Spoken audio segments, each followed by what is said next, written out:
Buen día, espero tengan un cordial saludo.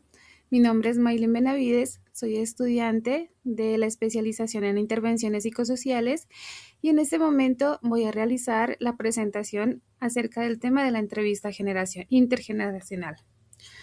Bueno, como primera parte, en cuanto a la introducción, es de resaltar pues que a través de los tiempos que han pasado y las sociedades, pues se ha venido transitando en una información muy precoz y los seres humanos se han afectado por fenómenos que nos atrapan como información abrupta, donde no hay un procesamiento de información. Y sí, esto ha afectado pues el traspaso de generación en generación, donde ya es muy difícil el conectar con el otro y con el contexto.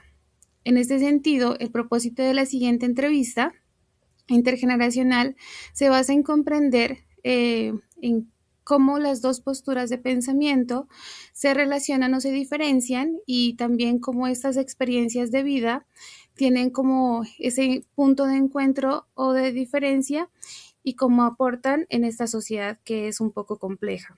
Igualmente, se resalta pues que teniendo los apartados teóricos como es a Bauman, pues donde se vive en un estado de sociedad líquida, un estado líquido, donde todo transita deliberadamente y es superfluo todo lo que pasa o muy efímero, pues según Bauman los vínculos son volátiles y hay una deshumanización completa donde todo es como una falsa seguridad, ¿sí? Igualmente, tomando los tratados de Xun Han, él resalta que en la expulsión de lo distinto, lo igual y lo uniforme nos aleja como humanidad, ¿sí? Donde lo distinto es visto como una amenaza y debe ser expulsado, puesto que prima la estandarización y es más fácil a partir de la estandarización el calcular y menos que procesar, es decir, que los procesos cada vez son más automáticos y nos aleja de esa alteridad que tenemos como sociedad y que es ahí el verdadero valor humano y el verdadero valor como sociedad. En este sentido, el instrumento de análisis que yo preparé para esta entrevista, pues es una entrevista semiestructurada con preguntas abiertas, pues ya dada la facilidad de expandirse y de modificar como otras preguntas. Se tiene 8 preguntas alrededor de temas que son de la vida, que son relacionados al amor, al dinero, al poder, ¿sí? A los valores, a la política, a, a qué escoge la persona frente a la vida o el campo, al cuerpo humano y a la libertad. A continuación, voy a presentar un apartado de la entrevista que se realizó y espero pues la puedan comprender y la puedan analizar de la mejor forma. ¿Usted cómo entiende usted el poder y qué es lo que representa el poder para usted? Pues ahí sí me la puso donde es realmente, ¿sí? Porque pues yo no estoy de acuerdo con esa mentalidad de tener poder. No estoy de acuerdo con esas personas que se pelean, que hacen hasta lo imposible por llegar a tener poder. Y realmente pues no lo veo necesario, pues para mí en la vida tener No no lo lo ve veo necesario.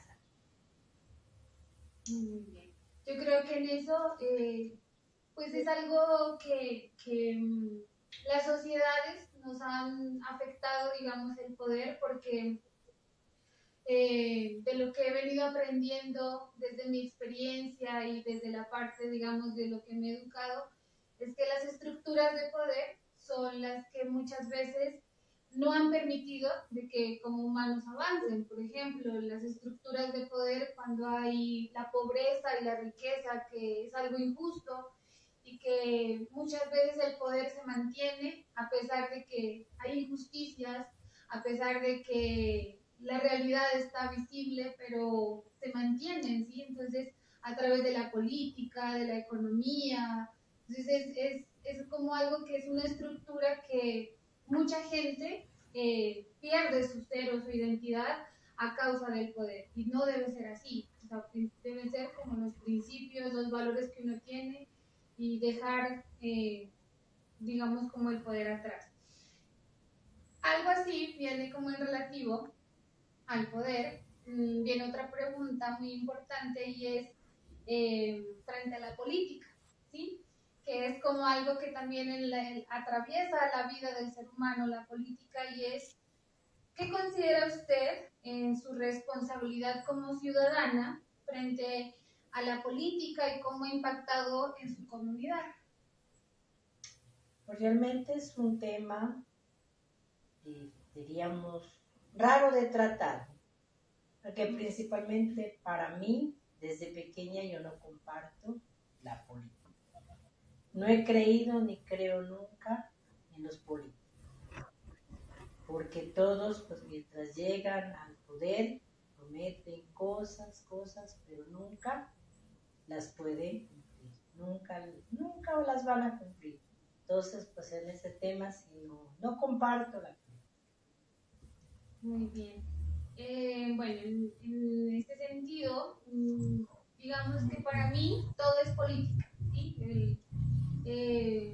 Uno como ser humano, con cualquier respuesta, ya está siendo político, ¿sí? Porque pues a veces la política la relacionamos a veces como solo la parte exterior, cuando se hacen las campañas o cuando los vemos a los políticos en sus discursos, pero la política también es como nosotros nos dirigimos hacia la vida. Ejemplo, cuando pasa alguna injusticia, si yo levanto mi voz o si yo me quedo callado, eso también es política. Entonces es muy importante para mí, como la filosofía, como los valores, la política, también para mí es fundamental porque uno debe informarse siempre y cuando uno se está informando, no solo con la parte, digamos, de conciencia, sino con el corazón, es cuando uno se conmueve por las realidades del otro y frente al análisis del campo o la ciudad. Para usted, ¿qué le parece más importante o a qué se siente más acogida? ¿Si al campo o a la ciudad y por qué le ha parecido tan importante esto? Pues para mí sí buena pregunta. Si a mí me ponen a elegir entre la ciudad y el campo, yo me quedo con el campo. ¿Por qué? ¿Por qué? Porque primeramente allá se vive una vida sana. La comunidad es muy bonita, todo se comparte, todo se saluda. Hay personas de lo que cosechan, le brindan. En cambio en la ciudad pasamos todos como si nadie nos conociera. En el campo, todo para mí es una belleza. Por eso, no, en cambio, porque yo viví en el campo 23 años y doy esa experiencia, es algo muy bonito. No cambio el campo por una ciudad. No lo cambio. No lo cambio. Es algo muy valioso. Y bueno, para mí, yo creo que ahí estoy como en un dilema, porque me gusta mucho el campo, pero también la ciudad, y creo que pues como estoy como en esa parte de buscar mi futuro, como que sigo en esa búsqueda, digamos, ¿no? O sea, yo crecí también en el campo y eso me ha enseñado cuidar la naturaleza, el amar a los seres vivos, pero también pues entiendo de que a veces como jóvenes tenemos que salir a la ciudad. En la ciudad pues a veces hay más oportunidades lastimosamente, pero la idea pues es amar pues como de donde uno usted como... Bueno, lo anterior se resaltaba como unos apartados más importantes, digamos, de la entrevista. A continuación presento un análisis comparativo frente a cada una de las respuestas y con los dos entrevistados. Digamos que hay como algunas diferencias netamente pues en cuanto a cómo las experiencias de vida han atravesado a a cada persona. Y como por ejemplo el dinero, para la entrevistada número 1, dice que el dinero no es todo en la vida, es una necesidad, pero no es necesario. Y para la entrevistada número 2, lo mira como una herramienta importante, que aunque no es lo único, pero es principal, ¿sí? Frente a los valores, podemos ver que para la entrevistada número 1 resalta que el respeto es un valor principal, y para la entrevistada número 2 es la lealtad como un valor fundamental. Quiero resaltar aquí, digamos, hay como unas diferencias bien marcadas en cuanto a la pregunta sobre el poder, ¿sí? Porque la entrevistada número 1 resalta que el poder es algo que es afectado, que no aporta y que ella no tiene esa mentalidad, digamos, de que sea necesario. Y la entrevistada número 2 lo mira como una fuerte estructura que existe y que ahí está, por ejemplo, cómo ha moldeado a las sociedades, ¿sí? Y es algo como a través pues de la educación podemos comprender eso, igual que la política, ¿sí? Para la entrevistada pues número 1 es algo que no le gusta hablar de la política, digamos, no la ejerce en cierto sentido, pero para la entrevistada número 2 ella dice que todo es política, ¿sí?